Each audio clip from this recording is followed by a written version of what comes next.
नमस्कार। आज हम बात करने वाले हैं एक ऐसे वायरस के बारे में जो ना बहुत ही चुपके से हमारे शरीर के एक बेहद जरूरी हिस्से यानी लिवर पर हमला करता है।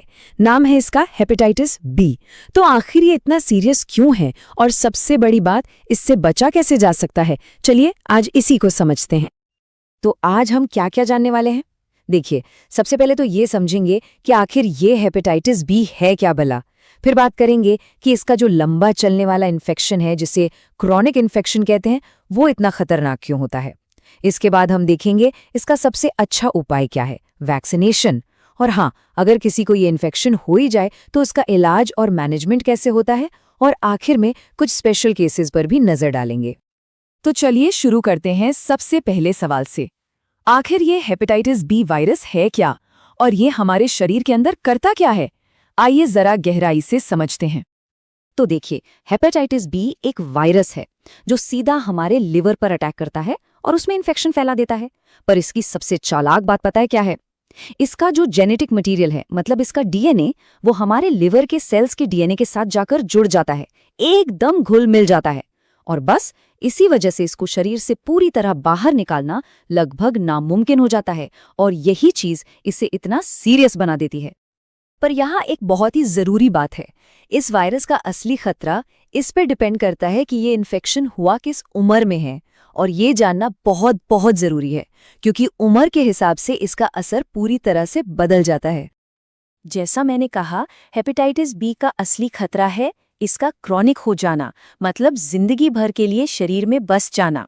और यहीं पर उम्र का खेल शुरू होता है। अगर ये इन्फेक्शन किसी को बचपन में हो जाए तो इसके क्रॉनिक होने का रिस्क बहुत बहुत ज़्यादा होता है। वहीं दूसरी तरफ अगर ये किसी अडल्ट को हो तो ज़्यादातर लोग इससे पूरी तरह रिकवर कर जाते हैं। और आप जरा इन आंकड़ों को देखिए, ये सच में चौंकाने वाले हैं। अगर किसी बच्चे को ये इन्फेक्शन हो तो 90% चांस है कि ये वायरस जिंदगी भर उसके साथ रहेगा। 90%। लेकिन अगर यही इन्फेक्शन किसी एडल्ट को हो तो ये खतरा घटकर सिर्फ 5% रह जाता है। देख रहे हैं कितना बड़ा अंतर है। यही फर्क इस बीमारी को इतना गंभीर बनाता है। तो सवाल ये उठता है कि अच्छा ठीक है, क्रॉनिक इन्फेक्शन हो गया, पर वो इतना खतरनाक क्यों है? वो इसलिए क्योंकि जिन लोगों को ये क्रॉनिक हेपेटाइटिस बी होता है ना, उनमें से 20 से 30% लोगों को आगे जाकर सिरोसिस या फिर लिवर कैंसर जैसी जानलेवा बीमारियां होने का खतरा बन जाता है। तो इतनी गंभीर बातें जानने के बाद अब एक अच्छी खबर भी है। और अच्छी खबर ये है कि हमारे पास इससे बचने का एक बहुत ही पक्का और आसान उपाय है, और वो है वैक्सीनेशन। तो आखिर इस सीरियस बीमारी से बचने का सबसे असरदार तरीका क्या है? क्या कोई सिंपल सा रास्ता है हमारे पास? जवाब बिल्कुल सीधा है, वैक्सीनेशन। जी हाँ, ये हेपेटाइटिस बी के खिलाफ हमारा सबसे सिंपल और सबसे पावरफुल हथियार है। और ये सुरक्षा पाना भी कोई मुश्किल काम नहीं है। बस 3 इंजेक्शंस का कोर्स है, वो भी 6 महीने के अंदर। और ये जिंदगी भर की प्रोटेक्शन दे सकता है। शेड्यूल बहुत आसान है। पहली डोज आज, दूसरी ठीक 1 महीने बाद और तीसरी आखिरी डोज 6 महीने बाद। बस। लेकिन हाँ, 1 मिनट रुकिए। वैक्सीन लगवाने से पहले ना एक छोटा सा लेकिन बहुत जरूरी स्टेप है। एक सिंपल सा ब्लड टेस्ट होता है जिसे HbSAg कहते हैं। ये टेस्ट बस ये कंफर्म करने के लिए है कि कहीं ये वायरस पहले से ही शरीर में तो नहीं है।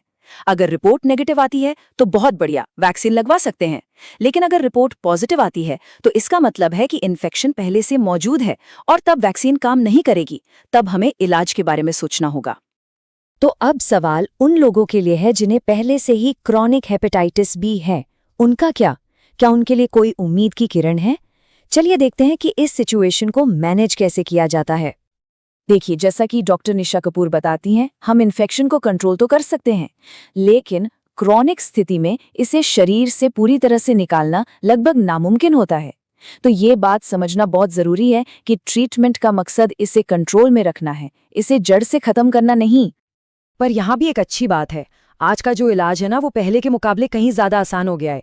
पहले वो इंटरफेरॉन के मुश्किल इंजेक्शन लगवाने पड़ते थे, लेकिन अब बस रोज की एक गोली खानी होती है। हाँ, ज्यादातर केसेस में ये दवा जिंदगी भर चलती है, पर ये काफी आसान तरीका है। और हाँ, दवा के साथ साथ एक और चीज है जो बहुत बहुत जरूरी है, और वो है रेगुलर मॉनिटरिंग। मतलब साल में एक बार कुछ टेस्ट करवाने ही करवाने हैं। जैसे कि लिवर फंक्शन टेस्ट, ये देखने के लिए कि लिवर ठीक से काम कर रहा है या नहीं, लिवर का एक अल्ट्रासाउंड, उसकी हालत जांचने के लिए, और एक खास ब्लड टेस्ट AFP, ये पक्का करने के लिए कि कहीं कैंसर का खतरा तो नहीं बढ़ रहा। अब एक और इंटरेस्टिंग बात सुनिए। हर वो इंसान जिसके शरीर में हेपेटाइटिस बी वायरस है, उसे इलाज की जरूरत नहीं होती। जी हाँ, तो फिर ये डिसाइड कैसे होता है कि किसे दवा देनी है और किसे सिर्फ मॉनिटर करना है? चलिए इस गुत्थी को भी सुलझाते हैं। दरअसल बहुत से लोग एसिम्प्टोमेटिक कैरियर होते हैं। अब इसका मतलब क्या है? इसका मतलब ये है कि उनके शरीर में हेपेटाइटिस बी का वायरस तो है, लेकिन वो एक तरह से सोया हुआ है। वो लिवर में कोई सूजन या कोई नुकसान नहीं पहुंचा रहा। ऐसे लोगों को इलाज की जरूरत नहीं होती, बस उन्हें रेगुलर निगरानी में रहना होता है। लेकिन कुछ केसेस में खास ध्यान रखना पड़ता है, जैसे कि गर्भवती महिलाओं के मामले में उन पर खास नजर रखनी पड़ती है, खासकर तब जब उनके शरीर में वायरस की मात्रा, जिसे हम वायरल लोड कहते हैं, बहुत ज्यादा हो। और यहीं पे साइंस का एक कमाल देखने को मिलता है। माँ से बच्चे में ये वायरस न जाए, इसे रोकने के लिए प्रेगनेंसी के आखिरी 3 महीनों में माँ को दवा शुरू की जा सकती है। सोचिए, ये एक छोटा सा कदम आने वाली पूरी पीढ़ी को इस गंभीर बीमारी से बचा सकता है। कितना बड़ा कदम है ये।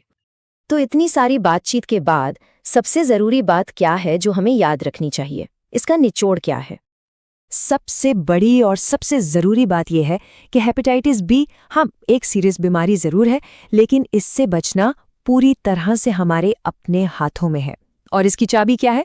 बचपन में लगने वाला टीका। बस वो 3 टीके और आने वाली पीढ़ी इस गंभीर बीमारी से जिंदगी भर के लिए महफूज रह सकती है।